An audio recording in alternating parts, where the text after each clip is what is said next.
Hi guys, and welcome to your daily tarot reading for Monday the 3rd of August. Thank you for joining me.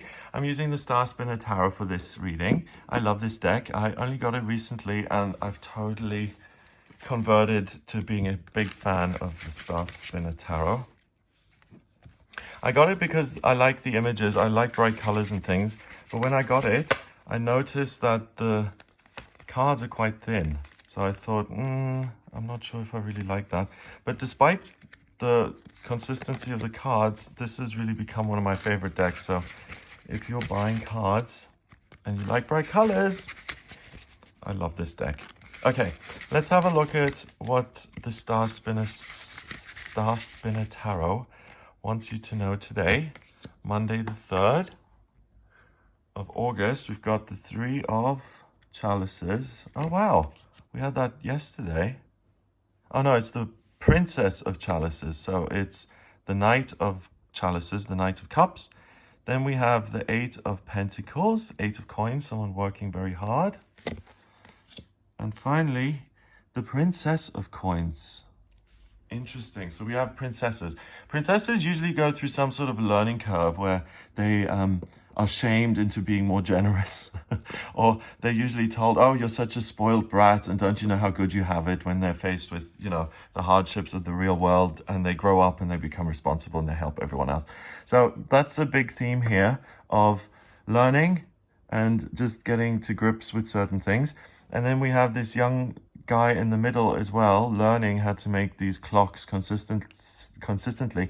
So there's an energy of learning, of becoming the person you're meant to be. After the princess, we've got the queen, and really being consistent in moving towards a certain goal so that you can grow and mature as a person, as a human being. So the Princess of Cups, she's not quite sure how to deal with the emotions yet. She's a mermaid. Sometimes she comes up and she's just tempted by this cute little dog and she just has to say, hello, how's it going? And at other times, she's still too shy to kind of present herself to the human beings who live in that cottage in case she gets exposed or she's shy. So there's no real consistent behavior when it comes to her feelings. She's in love, then she's shy, then she's nowhere to be found. You can't really kind of rely on that.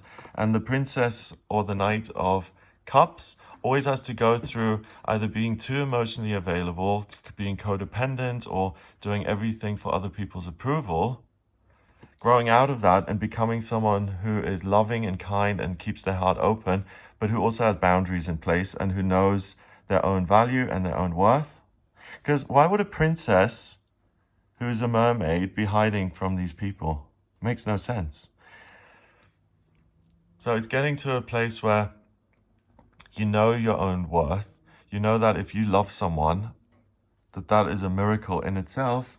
And that's not something that's just to be discarded or that's not valuable in the way it absolutely is valuable. It's a miracle. And growing into that understanding of self. So there's some sort of experience you have today with another person or a pet or a place or a thing that makes you feel like, I've got a way to go emotionally, and this could teach me something. The Eight of Coins means that don't give up. So if something makes you feel like, oh, you know, there is potential to learn here, don't walk away from that saying, oh, you know, whatever, I'll just, that meant nothing, I'll just go back to what I was doing. Push that a little bit and look at what you can learn from the situation, because you have the potential to figure out how to be more present in your actual life as a result of the hard work that you're doing. Here we've got 8 coins, so he knows exactly what each one looks like, what time it is, 7 o'clock. It started raining here, I'm sorry, I hope you can still hear me. So it's 7 o'clock where he is, and he's making each one of these clocks. So he's got a responsibility, he's got a skill, he knows how to use that skill, he shows up for work every day, he puts on a tie, he has to fit into his environment, and he makes these clocks.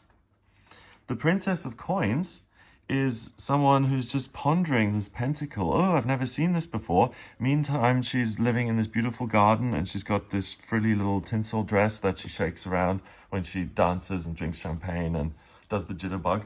And it's like, oh, this has value. Okay, when she graduates out of a place of not knowing how to generate an income for herself or her place in the world, in this total sense of duh, like, oh, not everyone gets a Rolex watch when they're 15? Crazy. And she graduates to knowing her privileged kind of place in the world, and she's able to help other people and have boundaries once she graduates and realizes that.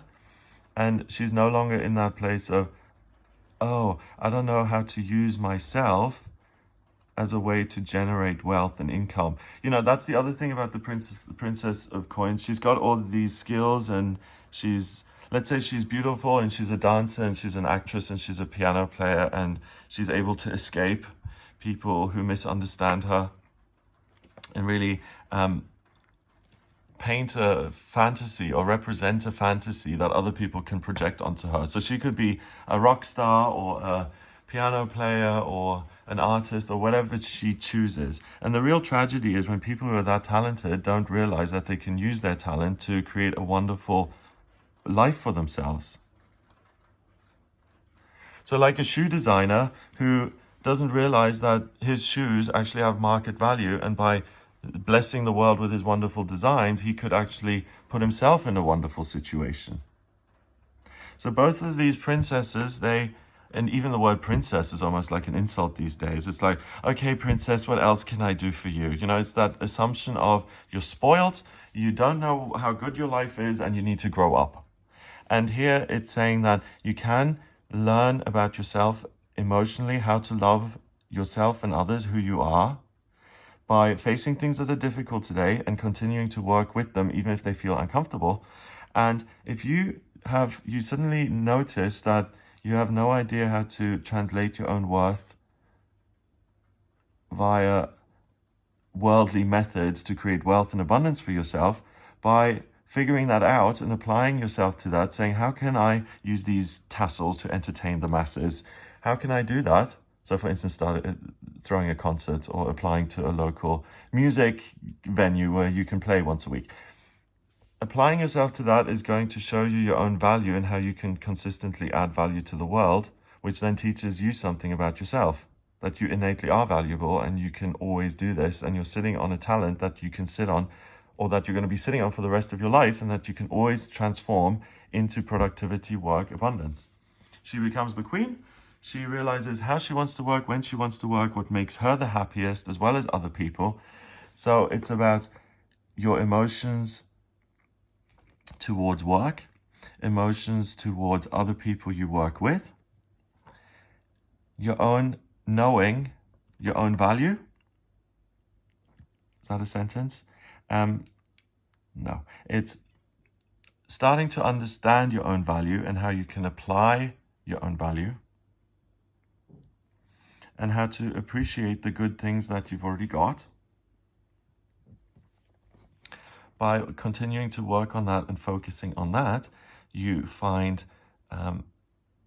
you learn something in terms of your emotional life and the way you love, and you learn something in terms of practical skills. The ability to love and to be practical and to work then put you in a place where you can consistently give of yourself, and you can give something that is of really high standard. So anyone who doesn't know their own value in life, anyone who feels like they're not living their life purpose, anyone who feels like, oh, this job, anyone could do this, I hate it. Anyone who feels like, I don't know if I have any value at all.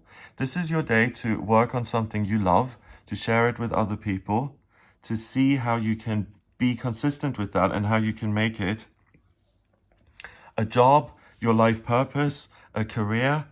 You're able to see how you can connect with the real world, and how that meeting of you and the world results in amazing, miraculous productivity and positivity and work being added to the world. So that's amazing. It's finally understanding how you can help yourself through application, through seeing your actual role in the world correctly, accepting that and making the most out of it. So if you're lost, it's a really good day to be found. Who do I love? How do I love? Why am I so shy? Yeah, so it's not just about work. It's also people who can't seem to find a genuine connection with other people, and relationships are either really, really intense and fizzle out, or they never happen to begin with, and it's unrequited love, and it's people just kind of staying away from each other. Don't brush anything under the carpet, especially if it feels uncomfortable. Face it, look at it, think it through, analyze it, make sense of it, and commit to yourself that you will learn something about either how you love or how you work in the real world, and how you can do that differently in future. And by the end of the day, you're going to have a lot more princess / king and queen energy to work with than you did at the beginning of the day, and you'll feel better about yourself. I'm not a brat. I'm someone who has learned and knows how to do these things, and I have value. Number-wise, we've got 8. Court cards count as 1, so 1 and 1 is 2, and 8 is 10. 10 reduces to 1 in numerology, and 1 is the magician in the tarot. In numerology, it's about being independent and taking independent action. The magician is someone who realizes that the physical world is an illusion. The magic is in him, and when he decides to exert his energy, that he can change the world around him. And today it's about making friends with that magical energy inside you again by actually looking at it, because it's really easy to dismiss and say, oh, it's much easier to watch television. To actually engage with yourself and to work on yourself today,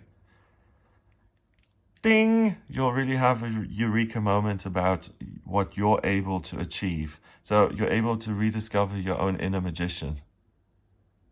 Or even for the first time, if you've never found the magician within you. Because each one of us has one. And whether you're using him or not, doesn't make him any less powerful. Have an amazing day. I hope you really discover something very specific about you that totally changes your life. How amazing. If you would like a personal reading with me, then please get in touch via the website, gregoryscott.com.